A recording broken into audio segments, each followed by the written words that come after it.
예, 강변 오늘의 원픽 뭘 꼽았습니까? 저는 김문수 후보 대선 선거운동 일정 중단 네. 서울로라고 뽑았습니다. 아, 저도 똑같은 것을 네. 원픽을 뽑았는데 참 충격적이죠. 특히 제가 오늘 대구에서 올라왔는데 원래 김문수 후보 일정이 이제 영남 지역의 산불 지역 피해를 돌고 경주에 갔다가 대구로 오는 그런 일정이었는데 갑자기 대구 일정을 중단하고 네. 갑자기 이제 상경하면서 대선 일정도 잠정적으로 중단한다. 뭐 이런 어떤 발표도 났죠. 그리고 김문수 후보와 단판을 짓기 위해서 권성동 원내대표 그리고 권영세 비대위원장이 대구로 내려오려고 했었는데 또 갑자기 또 김문수 후보가 올라온다고 해가지고 그 만남도 무산이 됐습니다.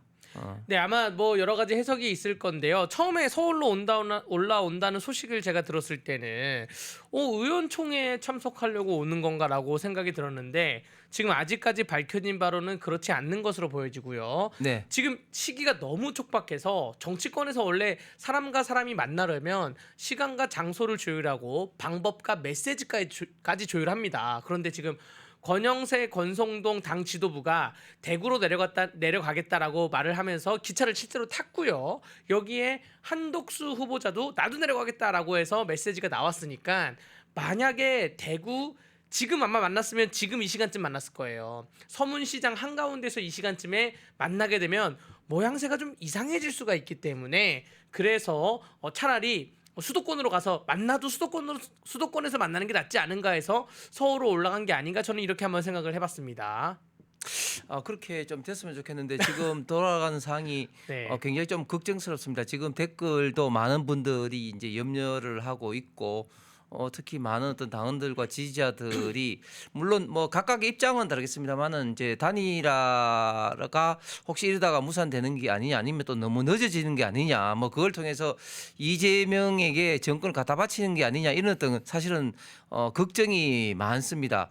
김문수 후보가 당의 최종적인 어떤 그 대통령 후보로 선출이 된 데는 저는 그 크게 두 가지 어떤 이유가 결정적인 장면이 있다고 봅니다. 제가 토요일 날 우리 펜앤마이크에서 5시에 최대현 부장이 진행한 특집 방송에서도 이제 말씀을 드렸지만 두 가지라고 보는데 첫 번째가 서영교 의원이 12.3 비상계엄 직후에 국무위원들에게 일어나서 사과하라 네. 했지 않습니까? 네. 그럴 때 사과를 하지 않고 꼿꼿하게 버틴 거 하나 하고 네. 그다음에 이제 김덕수라는 신조를 만들어서 가면서까지 한덕수 권한대행이 만약에 나오면은 절대적으로 단일화하겠다 이런 것을 누구보다도 처음부터 네. 강하게 주장했기 때문이 아닌가 네. 생각을 했고 거기에 대해서 많은 국민들과 지지자들 당원들이 김문수 후보의 말은 믿을 만하다. 그렇기 때문에 김문수 후보를 저는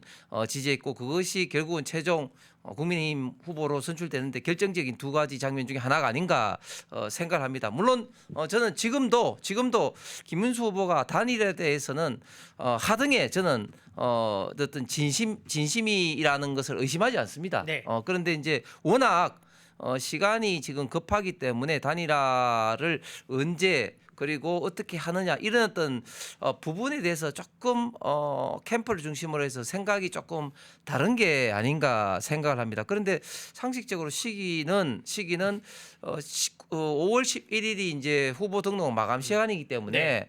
늦어도 5월 11일까지는 해야 되지 않나. 네. 그렇게 생각을 하는 게 상식적인 것 같고 그리고 단일화 방식도 뭐 여러 가지 뭐 방식이 있겠습니다만 결국은 이제 여론조사로 할 수밖에 없지 않나 뭐 누굴 뭐 추대할 수도 없는 일이고 그렇기 때문에 그런 것을 사실은 뭐 동의를 한다면은 이렇게까지 우리가 그 흔들릴 것 같지는 않은데 생각보다 많이 지금 현재 그 생각들이 좀 다르시고 특히 김문수 후보 캠프에서 좀 다른 이야기가 좀 나오는 것 같아서 네. 굉장히 좀 걱정스러운 좀 대목입니다. 네, 맞습니다.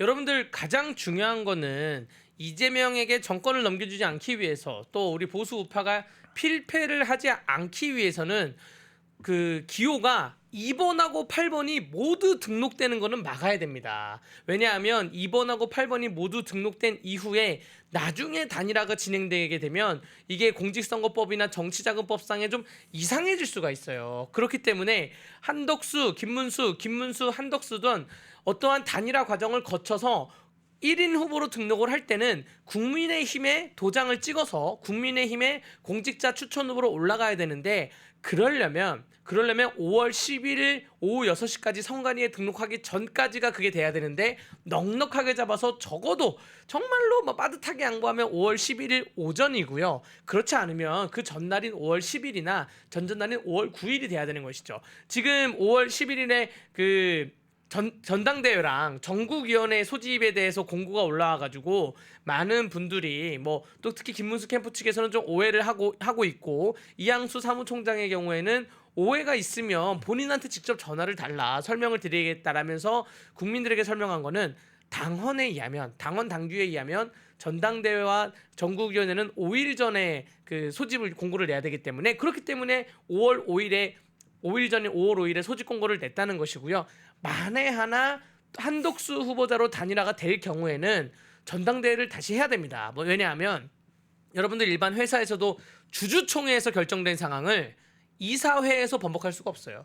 주주총회에서 뭔가 결정된 거에 대해서 사장이나 회장이 개인적으로 바꿀 수가 없습니다. 우리 전당대회를 통해서 모든 당원들의 총의를 모아가지고 김문수 후보자가 설치됐기 때문에 이것을 만약에 번복하려면 다시 한번 전당대회를 열어야 되는데 5일 전에 공고를 내야 되니까 어제 공고를 한 것이고요. 5월 10일쯤 돼야지 않은데 그 전에 일단 대화를 해야죠. 소통을 하고 두 분이 만나서 얘기를 나누고 근데 지금 그런 과정이 하나도 없으니까 우리 당원들이 답답해하고 있는 실정입니다. 예, 우리가 지금 상황을 냉정하게 냉철하게 봐야 됩니다. 지금 물론 지금 그 지난주에 이재명 공직선거법에 의해서 지금 파기환송이 되면서 그리고 파기환송이 된 것에 대해서 좌파들 민주당 이재명은 지금 오히려 거기에 대해서 사과를 하고 그 이재명 후보가 후보직이 사퇴하기는커녕 판결을 한 대법원장 조희대 대법원장은 현재 급박을 하고 있지 않습니까? 탄핵을 하겠다, 고발한다 그렇게 하면서 특히 또 재판을 열지 마라 이런 식으로 우리 대한민국의 법치주의를 정면으로 부정하는 이런 어떤 막말과 아울러서 위헌 입법을 굉장히 지금 현재 양산할 준비를 하고 있습니다. 공직선거법 개정을 통해서 지금 사실 공표를 없앤다든지 또 그 형사소송법 개정안을 통해서 현직 대통령은 재판을 받지 않는다고 하는지 이런 어떤 이재명 방탄법, 이재명 보호법을 지금 현재 남발함으로써 여론 지형이 굉장히 흔들리고 있는 것은 분명히 맞습니다. 그럼에도 불구하고 김문수, 한덕수의 원활한 단일화가 없으면 우리가 사실은 게임을 할 필요도 없습니다. 우리가 한덕수, 김문수 단일화가 있어야지 그래도 좀 해볼 만한 게임이 되는데 그런데 이런 어떤 단일화 과정에서 이렇게 삐걱거리다 보면 우리 그 당 후보가 누가 선출이 되더라도 굉장히 국민들에게 우리 특히 우파 보수 지지자들에게 많은 좀 실망을 줄 것이 좀 뻔하고 특히 저희가 이 구시타 쌈청사의 구시타를 이렇게 하게 된 이유가 조금이라도 더 우리 국민들에게 이재명과 그리고 민주당이 이런 어떤 만행을 좀 우리 지지자들에게 좀 알리기 위해서 그리고 네. 그런 어떤 사람들을 비판하기 위해서 이렇게 됐는데 이 보십시오. 지금 단일화하는 네. 과정에서 힘을 너무 많이 빼다 보니까 우리 국민의힘 지금 의원들이라든지 이런 사람들이 이재명에 대해서 지금 제대로 민주당에서 제대로 지금 비판합니까? 못합니다. 단일화하면 지금 이제 어떻게 보면 늪에 지금 빠지면 안 됩니다. 그래서 최대한 좀 빠른 시간 내에 애초에 생각한 대로 사실은 누가 후보가 되는 것도 중요하지만 사실은 근본적인 목적은 가장 중요한 것은 이재명이라는 이런 어떤 사람이 우리 대한민국을 이끄는 대통령이 되면은 안 된다. 우리 대한민국이 망한다. 미래가 없다. 이런 강력한 어떤 막아야 된다는 생각 때문에 우리가 단일화를 처음부터 하겠다는 것이고 또 그것이 경선 과정에 나타났던 우리 국민들, 지지자들, 당원들의 어떤 생각 아니겠습니까? 그리고 그런 것을 가장 처음부터 강력하게 표시한 김문수 후보에 대해서 많은 국민들이 박수와 지지를 보낸 거 아니겠습니까? 그렇기 때문에 때문에 누가 사실 이기느냐 이런 것은 아직 잘 모릅니다. 김문수 후보가 왜 진다고 생각합니까? 지금 김문수 후보는 오히려 지금 경선의 최종 후보로 결정되고 난 다음에 굉장히 지금 탄력세 상승세가 있죠. 그리고 조직력도 있습니다. 그렇기 때문에 김문수 후보가 진다. 그리고 한덕수가 반드시 이긴다. 그래서 한덕수를 뭐 추대하는 거 아니냐. 이런 어떤 생각은 우리가 버려야 됩니다. 그렇기 때문에 우리가 반드시 이재명만을 이기기 위한 최선의 방법을 도출해야 되고 그 방법이 단일화다. 그리고 단일화에 너무 지나친 어떤 시간이 제한된다든지 힘을 뺀다든지 서로가 서로를 비판한다든지 이런 걸 더 하게 되면 저는 공멸이라고 생각을 합니다. 그러니까요. 그 의총이 지금 어젯밤에 있었고 오늘 오후 2시에 있었는데 의총에서 비공개로 나눴던 얘기가 거의 언론에 실시간으로 보도되고 있어요. 그러한 과정에서 굉장히 과격한 표현들이 많이 나오고 있습니다. 뭐 어떤 중진 의원께서는 뭐 단일화 안 하면 사기다. 어떤 의원께서는 전세 계약서 썼을 때 뭐 집주인이 집을 고쳐주기로 했는데 날짜를 안 정한 거라 같은 거다. 별의별 얘기가 다 나오고 있는데 그러한 토론은 하는 거는 저희가 허용할 수 있습니다. 그런데 그 토론이 공개적으로 외부에 유출돼 가지고 보도에 이용되면서 우리 국민의힘의 붕괴를 시키는 거에 민주당에게 빌미를 제공한다는 건 좀 위험하고요. 특히 국회의원님들, 의원님들 텔레그램 강이나 카톡방도 유출되는 것도 이것도 굉장히 심각한 문제라고 생각이 됩니다.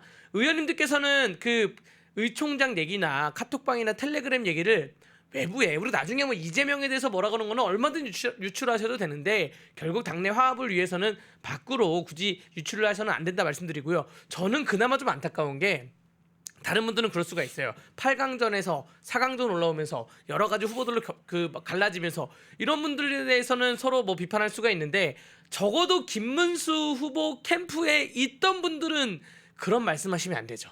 오늘 김문수 후보께서 대구, 영남 어제부터 1박 2일 그 일정을 잡고 돌아다니는데 김문수 후보 캠프에 지지 선언하셨던 그 수많은 국회의원들 다 어디 가셨습니까? 어제 부처님 행사 중요하고 어린이날 행사도 중요한데 오늘은 시간을 내 가지고 김문수 대선 후보자와 같이 동행을 해야죠. 동행을 하면서 본인 할 일을 하면서 김문수 후보자한테 단일화는 좀 빨리 하셔야 됩니다. 이렇게 말씀드려야지 본인 할 일을 안 하고 그 의총장 와가지고 이렇게 거세게 비판하는 거 특히 김문수 후보 캠프에서 열심히 일을 했던 사람들은 좀 자제를 하셔야 됩니다. 제가 보기에는 자제를 하셔야지 자칫 나중에 봉합이 안 될 수도 있어요. 우리가 수술을 할 때도 작은 흠집은 봉합을 해가지고 약만 바르면 되는데 이 흠집이 상처가 많이 나면 나중에 봉합이 힘들어질 수 있다라고 좀 걱정 섞인 말씀을 좀 드리겠습니다. 제가 국회의원 시절을 좀 돌이켜보면 사실은 이제 기자들 특히 친한 기자들이 살살살살 좀 이게 알려달라고 꼬십니다. 그래서 거기에 사실은 좀 넘어가기가 좀 쉽죠. 네. 그런데 좀 전에 강변이 이야기했듯이 내부 어떤 토론이 외부로 세서는 곤란하죠. 왜 그렇게 되면 누가 내부에서 본인의 어떤 진심을 이야기를 하겠습니까? 네. 외부에 그렇게 공개되는데 그런데 당이 안 되려고 하면 내부의 어떤 토론들이 자동적으로 생중계가 됩니다. 네. 특히 그 20대 때 당이 이제 이제 바른당과 이제 쪼개지기 전 같은 경우는 내부에서 토론하는 게 그 바깥으로 나오면서 화장실이라든지 나오면서 실시간으로 막 중계가 됐다 그러더라고요. 네. 그래서 안 되는 당일수록 안 되는 집안일수록 안에서 있었던 조그만 이야기, 비밀, 다툼 이런 것들이 실시간으로 중계가 된다. 그런데 거기에 대해서는 우리가 서로 간의 그런 어떤 비밀 그런 건 당연히 지켜야 되는 문제고 특히 뭐 그렇습니다. 뭐 언론에 이런 이야기가 있죠. 개가 사람이 물면은 그 기사가 안 되는데 네. 사람이 개를 물면 기사가 된다. 네. 그런 이야기가 있습니다. 우리가 이재명이나 민주당을 비판하면 사실은 잘 기사가 안 되죠. 그러나 우리가 국민의힘의 후보나 의원을 물어뜯고 비판하면 그 기사가 됩니다. 그런데 그렇다고 해서 그렇게 해서는 안 됩니다. 단기적으로 좀 관심을 받는 건 좋지만 그러나 그것이 결국은 장기적으로 본인과 당에 다 그거는 다 마이너스가 됩니다. 그렇기 때문에 내부적인 어떤 이야기, 특히 상대방에게 이런 어떤 중요한 시기일수록 상처가 되는 이야기는 최대한 좀 자제를 해야 네. 되는 겁니다. 왜냐하면 우리가 그동안 8강전, 4강전을 거치면서 국민의힘 소속돼 있는 의원님이나 주요 당직자들이 우리 당내 상대 후보자들에 대해서 화살을 겨누지 않았어요. 본인이 지지하는 후보가 왜 지지를 받아야 되는지 그러한 장점만 부각시켰거든요. 네. 김문수 후보 캠프에 있는 의원님들도 그랬고 또 홍준표 캠프의 의원님들도 그랬고 한동훈 캠프에 있는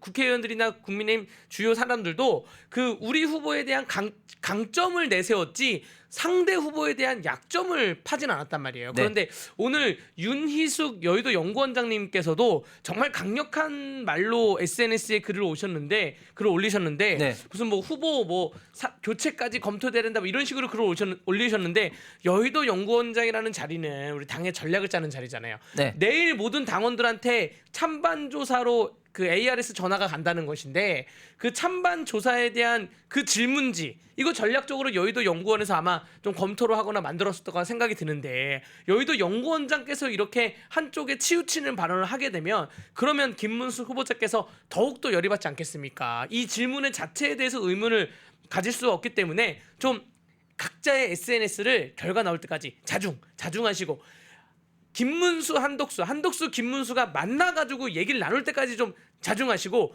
메시지를 굳이 내야 된다면 만나라까지만 내세요. 일단 만나라까지 내셨으면 하는 그러한 바람이 있습니다. 우리 펜앤마이크 그 시청자분들께서는 김문수 후보자님 팬들이 많은 것 같아요. 댓글을 보니까. 자, 우리가 특정 후보를 지지하는 건 좋습니다. 그러나 한 가지 분명한 사실은 지금 현재 원활한 단일화 없이는 절대 이재명을 꺾을 수 없는 그런 어떤 분위기입니다. 그렇기 때문에 특정 후보를 지지는 하시되 그러나 상대방 어떤 후보를 좀 지나치게 비판하시는 것은 제가 자제해 주시기를 좀 부탁을 드리고 다시 한번 후보 단일화만이 그래도 이재명을 꺾을 수 있는 유일한 어떤 방법이다. 그렇기 위해서는 우리가 처음 김문수 후보가 또 그 생각을 하셨던 후보 단일화 저는 김문수 후보가 변함없이 그런 어떤 생각을 갖고 계시다고 생각합니다. 단지 이제 시기 문제라든지 방법이 있던 문제에 대해서 고민을 하고 계실 것 같은데 그러나 더 이상 시간이 늦어지게 되면 곤란하다. 그래서 한덕수 김문수 후보의 어떤 후보 단일화가 없이 만약에 이재명 후보가 대통령이 되는 길이 있으면 잘못하면 역사의 재현이 될 수 있다. 이런 어떤 심정으로 단일화에